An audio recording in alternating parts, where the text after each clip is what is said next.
એક છોકરાએ ભણતા ભણતા એને પપ્પાને પ્રશ્ન કર્યો, બુકમાં આવ્યું છે, પપ્પા પસ્તાવો એટલે શું? હે પપ્પા પસ્તાવો એટલે શું થાય કયો ને? તેના બાપે આમ નજર કર્યું. આ છોકરોએ બહુ સમજો, એ કે રહેવા દો પપ્પા, સમજી ગયો હું. એની માં બેઠી હતી, પણ અંગ્રેજી ભણેલા હોય ને, મેં ન કીધું એની વાત કરતો. આ બે છોકરી ભાઈ મળ્યા. છોકરાએ કીધું, એલી તાર પપ્પાનું નામ શું છે? અને છોકરી ભાઈ ઇંગ્લિશ ભણેલી હો, કડકડાટ. હા, એટલે છોકરીએ કીધું બ્લેક બ્રધર.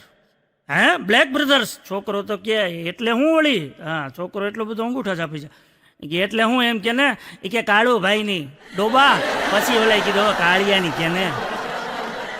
હા, પછી મહેમાને આવે ને ભાઈ, આપણી તો સંસ્કૃતિ છે એટલે મહેમાનો આવતા જ હોય. હા, તો મહેમાન આવ્યા, પછી છોકરાએ પાણી બધું પાયું.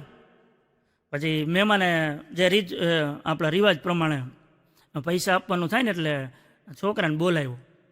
કે બેટા તારો આગળનો શું પ્લાન છે? કેટલામું ભણસ? પછી છોકરો કે હજી તો નાનો છું, હજી તો 8મામાં છું. એ કે આગળ જતા તારો શું પ્લાન છે?